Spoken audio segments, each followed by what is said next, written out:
service, warehouses, accounting, and finance. Job force participation in Washington is the highest it's been since 2011 at 65%, but nowhere near the state's peak of 70% in the late 1990s. These numbers come as 4.6% of the state's workforce received emergency federal benefits for unemployed workers. Along with this, a total of 248,000 Washington residents have received extended unemployed benefits during the pandemic. And that's it for headlines in Stevens County. This is Brandon Hanson from TED. Have a great day.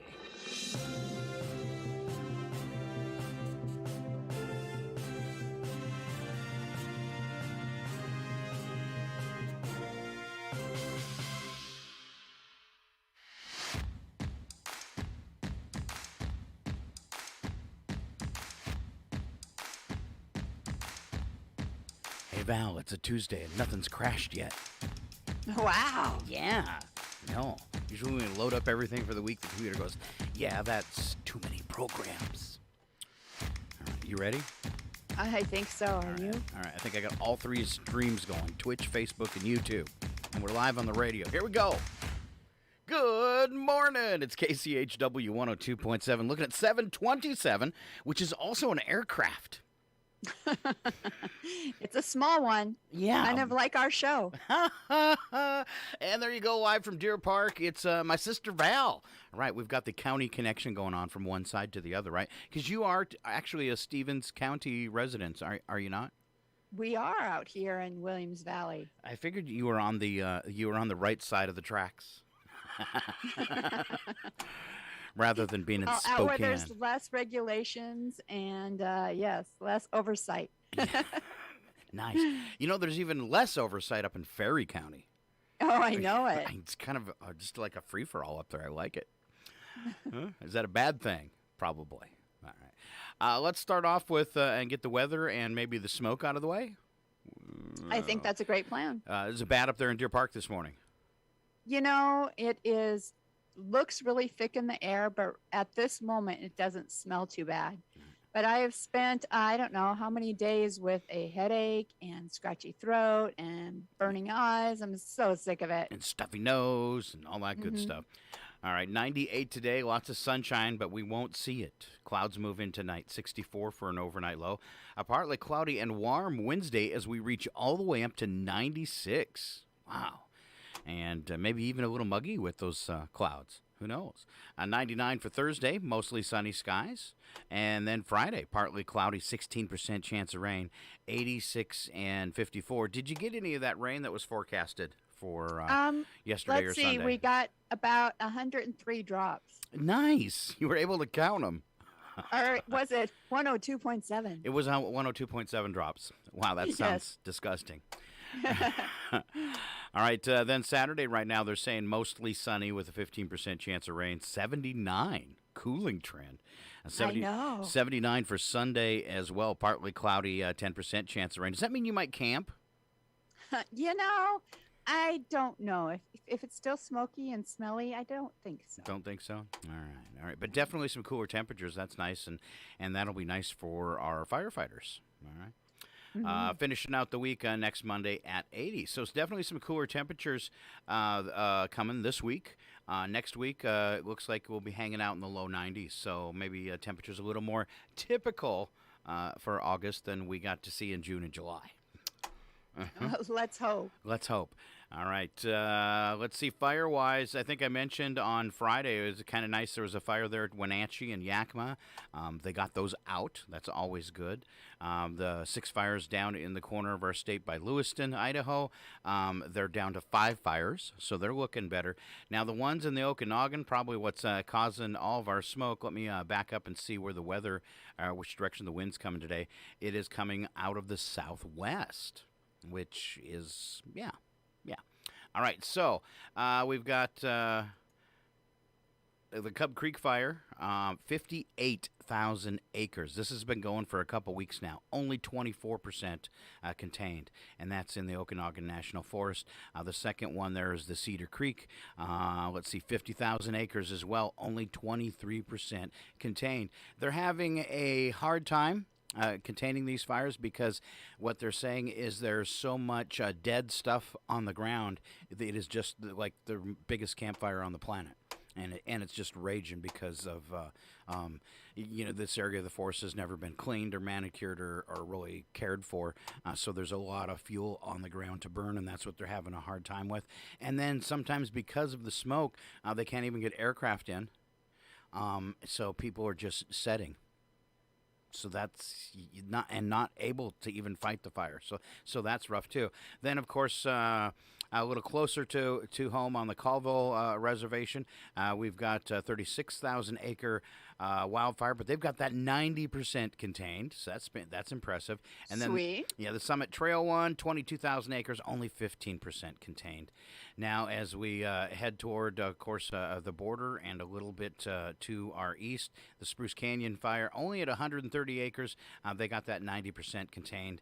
And this one, deep in the forest, they call it molybdenate. And I hope I pronounced that right. So far, this is a new one, probably sparked by lightning, 60 acres, and they don't even have any containment on it yet because it is so new. And I've never even heard of that mountain before. They kind of, will name a fire by some close mountaintop or something like that. But this is the Molly, and then it has a B in there, denite. I don't even know how you'd say that. All right. Molly B? Yeah, so obviously there are lots of excuses for smoke to blow in our faces. And from the looks of these containment rates, not going to end any time soon. We only had one fire there that I mentioned that was even close to containment. We also have one on the border of Idaho and Washington, more across, I'd say, about halfway between maybe like Spokane and Old Town. And that's called the Pioneer Fire, 355 acres. They got that one at 70%. But lots of excuses for this smoke. I think we were relatively lucky last week that we had so many clear days before it finally settled in because everybody else was getting it. So be happy for that. Ha! All right, weather and smoke out of the way. How you doing, Val? I guess I am pretty good. Just tired of the smoke, tired of the heat, tired of a lot of things right now. Right. So somebody cheer me up. All right. Well, Mooch wanted me to deliver a message to you about how cool your new grill is and how good your chicken tasted. Nice. Yeah, you thought I would have brought a live mouse into the house when I came in. She was all over me just from the smell. It was like, and then you sent me home with leftovers. Thank you very much. You're welcome. I love leftovers. And her sons weren't there because usually when Val's boys are there, they get the leftovers. It was your lucky day. It was my lucky day. So I got the leftovers. So I was able to eat it a couple times, and she went nuts every time I brought out a piece of one of those chicken breasts. And I think that's the best. I eat a lot of chicken because of my diet and beef and stuff. So that's kind of like if I'm going to have meat, it's my go-to meat. And I'm sick of chicken. I really kind of like chicken's kind of like, That was, I think, probably the best chicken I ever had. It was like eating beef jerky. You just wanted more and more and more. Wow, thank you. So does that make you feel Scott a little better? approved and Mooch approved. Yes. In fact, the last one I didn't really want to share it, and she actually had was giving me all the guilt trip eyes and then rolling over on her back and showing me her tummy, which is a big way to beg. And being as sweet as she could. And then finally she laid beside me and used like my ankle for a pillow with her head all jacked sideways. And that's when I gave in and gave her a couple pieces. So. I'm easy that way. Finally laid it on thick enough, huh? Yes, I'm easy that way. Easy like Sunday morning. All right, few news. Just lay your head on his feet and That's he's right. putty in your hands. That's right.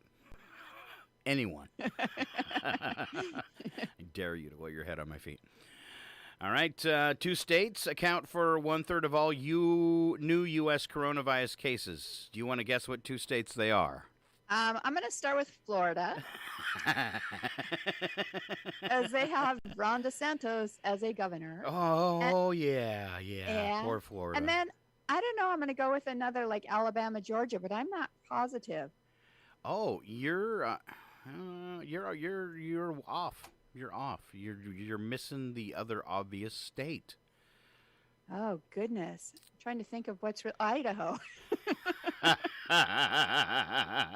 I wish I would have had my Idaho sound effect ready. Wow, wow. Yeah, you're probably right there. I'm sure their numbers keep them up at the top, but it's a state that is probably bigger than Idaho. Probably bigger. Yeah, well, I don't want to be too obvious. So it's bigger than Idaho. Well, I'm going to go with, let's see, what's bigger than Idaho? Montana, Bigger, Alaska, bigger. Texas. Texas. There you go. Those are your two states. I should have guessed that one too. I'm I really should've. disappointed in you I know. that you didn't. We've got Ted Cruz down there, so I should have known. You should have known. That's right. But hats off to Idaho, just in case they make it too. Would you mind saying that again? Idaho? That's frightfully interesting. We pronounce it Ohio. Idaho. And then I'd like to see them try Coeur d'Alene. Yeah, I was going to say a state that's as oddly shaped as Idaho, and then you would have probably guessed Texas because it's kind of got a handle you could grab onto and throw it too. Yeah, they have a panhandle too, don't All right. they? And then we've said Florida 3 times. Let's find out. 1, 2, 3. 3.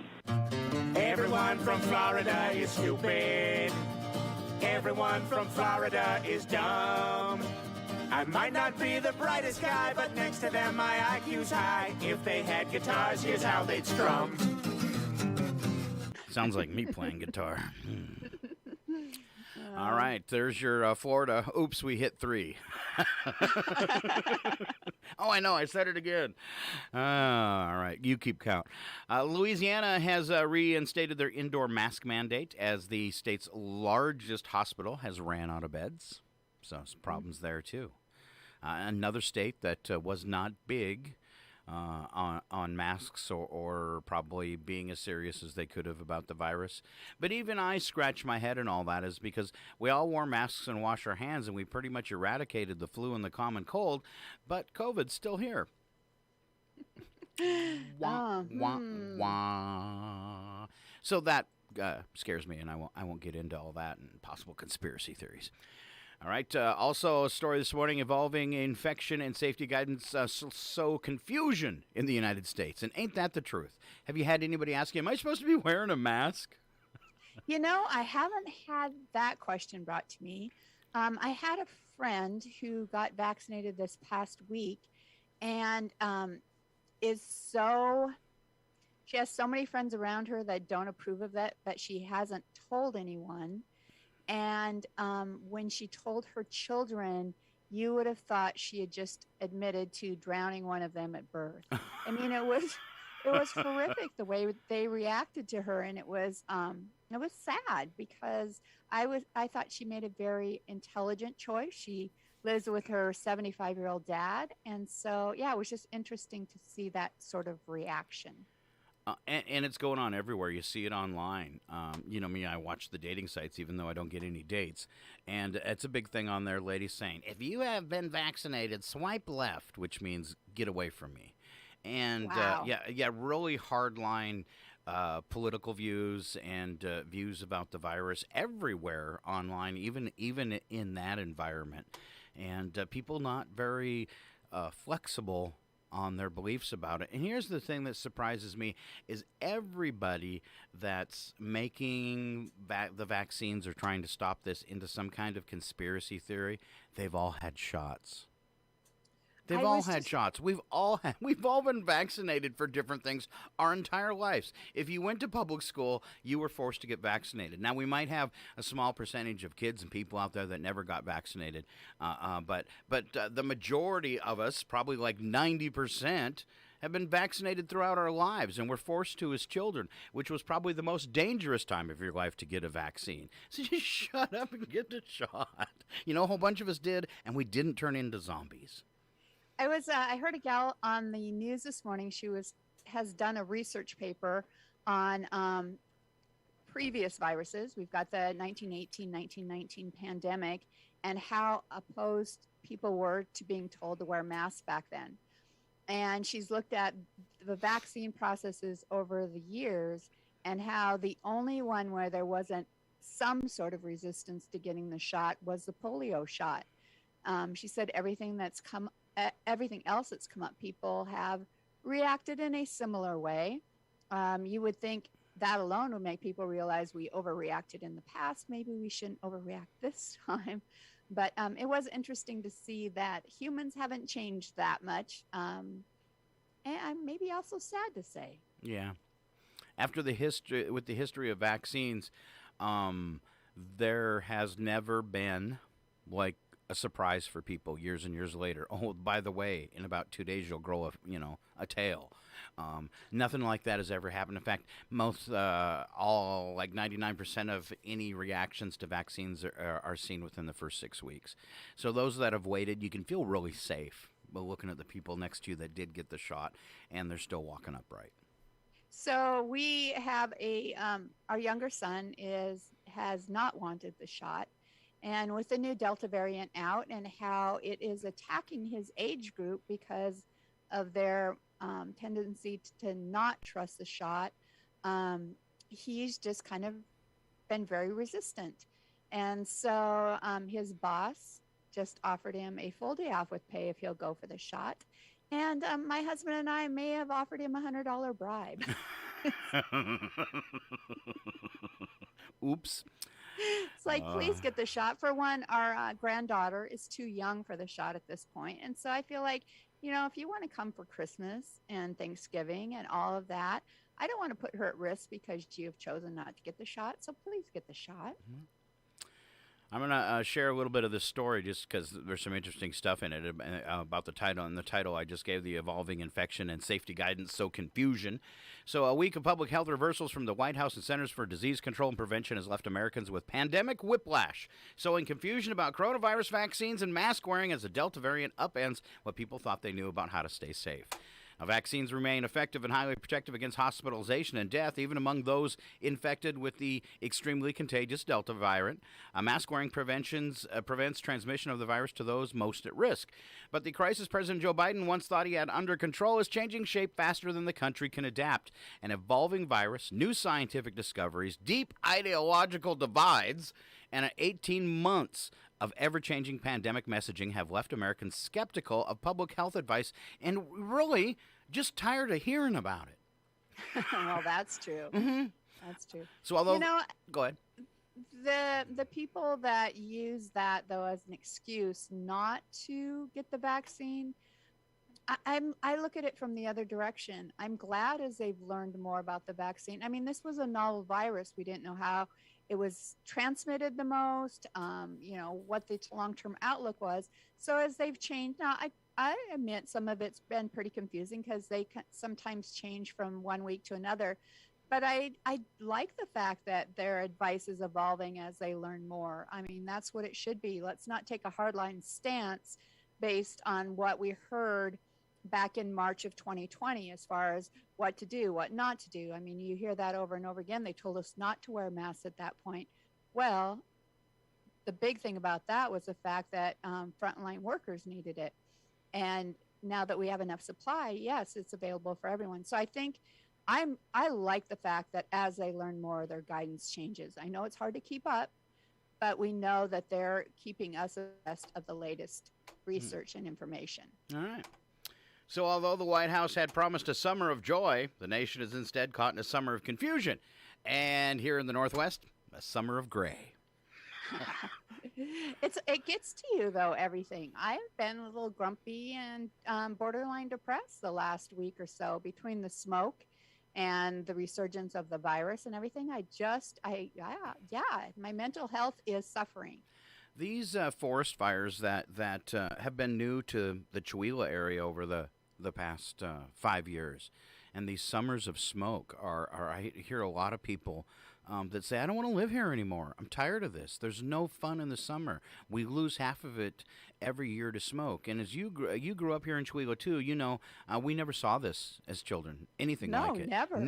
Never, ever. This is something that's totally new, obviously not going away because now it keeps happening every year. Things are getting drier and drier, and looking at the amount of acreage we've lost over the 5 years and what we're losing this summer, it's going to end up being huge and stuff. What do we have? About 10 more years and we're out of forest? I mean, this is really happening. Put your blinders on. Ain't going to stop it. You're going to wake up one day and we're not going to have any pine trees left. That's true. now that since you're so highly allergic, that probably would be a huge thing for you. Yeah, I still don't want to watch my place burn. Exactly. Hey, Yeah. do you remember when we were kids living at the 49er Motel? I remember a July 4th that was so cold and so rainy that we actually saw a few snowflakes mixed in with the rain. Yeah, it was a big deal. I remember that. Yeah, and just to go from that, where, rain on the 4th of July, and it's like that would be so welcome at this point. Yeah. Yep. It's a little different now. All right. So this is Dr. Rochelle Walensky, the director of the CDC, told reporters on Monday, "This is hard, this is heavy, but we are in this together." And that's when somebody threw a pie at her. I We're wouldn't in doubt this that. together. I'm going to trip you. And I'm not going to help you up. You're in it all by yourself, lady. All right, I'm just kidding. But she says, well, we desperately want to be done with this pandemic. COVID-19 is clearly not done with us, so our battle must continue a little longer. Monday was another day that underscored the cross-currents for the nation's leaders as their efforts at a disciplined public health campaign collided yet again with the chaotic nature of the pandemic. Instead of a consistent message, the result was another dizzying jumble of news stories and divergent announcements.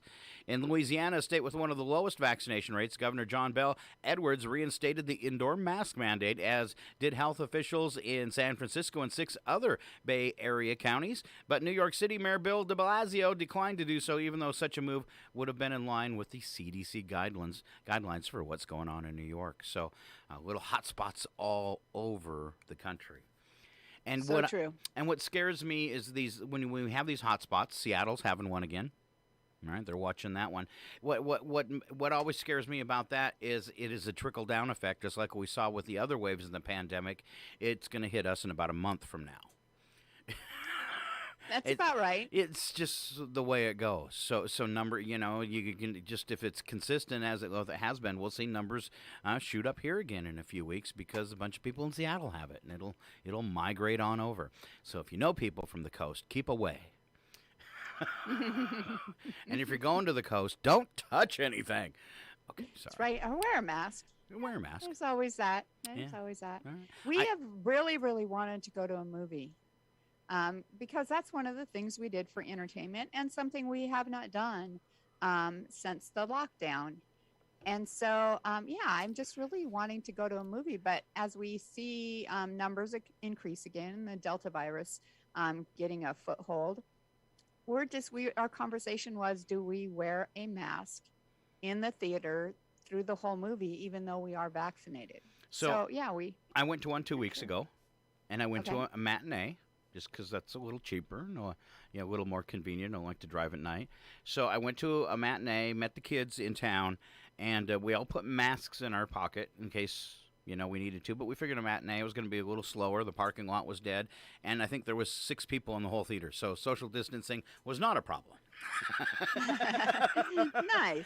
And Well, that's what we'll have to shoot for. And we saw, so that's kind of a suggestion. Maybe if you're worried about it and concerned, do a matinee. Do the one out in Wandermere. Nobody likes to go to that. Sorry, they don't. They're not as busy. That's about the only one we go to. Me too, and I'm surprised because it's not as busy and it's right down there in the north end. Maybe they are at night, but when I go to like matinees and stuff, it seems to be real reasonable, and you can feel a little safer about going to see a movie when there's that few people, unless I just ruined it. And what movie did you go see? I went and saw the new Black Widow movie. Oh, that's the one I want to go to. Oh, you. Was it good? Was it good? Worth going to? No? Or do you just I am watch going it to for Scarlett say Johansson? I watched it just for Scarlett Johansson. But I found out after the movie she'd done a big story about how she was tired of them sexualizing her, and so there was just no she was too clothed the whole time. That's all I'll say. For you, huh? Yeah. Because she's a beautiful lady, but I'm just gonna warn you, and I don't want to burst your bubble and stuff, but I'm gonna say it is the worst Marvel movie I've ever seen. Oh, dang. The most boring Marvel movie I've ever seen. Well, I heard that she's now suing the I don't know what the company that produced the film because royalties, basically her extra money or bonuses, were based on ticket sales in the box office. Well, they released it simultaneously on Disney Plus, and so she is not getting the money that she thought she would get. thought she was going to get. So yeah, I guess there's some talk of her suing. Well, and the problem's got to be, it's not a good movie. So it's not, but people don't. If it would have had like a theater only pre-COVID release, it would have been huge because it was a Marvel movie and it was Scarlett Johansson and it was Black Widow. So it would have got a lot better numbers. But people would have been coming out of it disappointed and telling their friends it's not a very good film, and a lot of people might have skipped it at the theater. So she she might be fighting for something that would have never been there because her movie sucks. Well, I guess I didn't realize till I, was kind of looking into it a little bit more, trying to find theater times, is that this is kind of a prequel to Avengers End Time. And so, because I was trying to figure out, she died in End Time, and so I was trying to, or disappeared, whatever it was. I was trying to figure out how they brought her back, and then realized it was supposed to be a prequel. So yeah, so a little hard to follow there, but you'll still probably go see it, won't you? Just to satisfy your curiosity. Maybe. Yeah. I don't know now. I'm gonna have to think about it. Well, there's not a lot of choices out there if you do decide to go see a movie. I did notice that. Yeah, there's not a lot of choice. They're not really putting out, let's say, good stuff. They've got a lot of good movies done. They're just sitting on them because they want to make all that money with them. And so there's a little secret too. They knew that movie wasn't very good, so they went ahead and released it now. Oh, so sad. Oh, I'm sorry. I love Marvel. All right. Do you want to head toward bits and breaks for today? And I will do. Oh, I know people love this. Oh, it's a great thing on Tuesday. It's what Scott thinks about in the shower. All right. That wasn't my shower. That was just somebody shushing us. Because I was going to say that sounded nothing like a shower. It sounded nothing like a shower. I would have to sing along with that. All right. Most of us have never actually witnessed a potato on a couch. I heard that you hadn't heard that statement in a long time, couch potato, but I saw it online, and then I went, oh, yeah, I remember that saying, and then I thought about it. I was actually just seeing a potato on a couch. All right. But I think it's because, that kind of used to be not an insult, but kind of, something that was not meant as a compliment. And now so many people have done it in the last 18 months. It was definitely an insult. Oh. And now it's like, oh, you're one of those too? Yeah. All right. When you go to the symphony, you're actually paying to see a really big cover band. And music I don't really care for. Exactly. No, I love the symphony. All right. Expensive coffins look extremely comfy and cozy for people who don't even get to feel it. I've never understood that whole thing. All that silk. Yeah. Yeah. It's like, I don't know. You don't even have to put me in a pine box. Just burn me. I'm fine. Well, don't you sleep in a coffin right now, Val? Sorry. Only when I don't have all the curtains drawn because of the smoke and the heat. Yeah, all right. It was awful dark in your house when I showed up on Saturday. Yeah, scary dark. I'm sure that's part of the depression. If you oppose and don't pay taxes, you go to prison, which is funded by taxes. It's called irony, folks.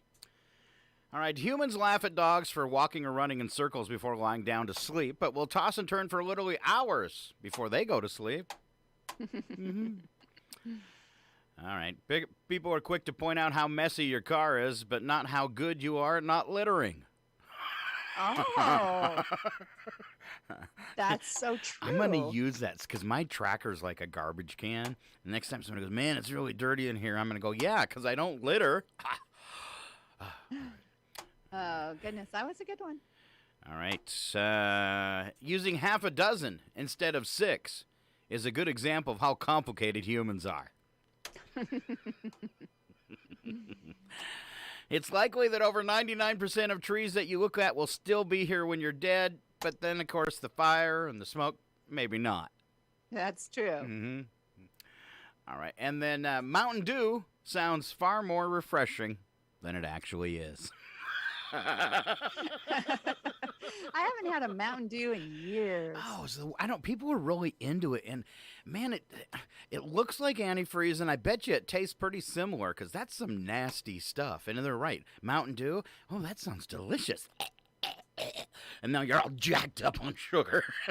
I went through a little period where I liked Mountain Dew, but like I said, I haven't had one in years now. Yeah, I just never thought it was good. Antifreeze. All right, now when they did their remember when they did the Pick the Next Dew flavor, and they had the 3 different kinds of Mountain Dew, and there was one that looked like Windex, and there was one that looked like 409, and then there was stick with their colors. and then there was a white one. And the one that I loved it was the one that was purple and it looked like 409, and it tasted really fruity. That one didn't win. So Well, of course not. I don't remember the one that won, but you could. So maybe I go on eBay and find a 6-pack of that.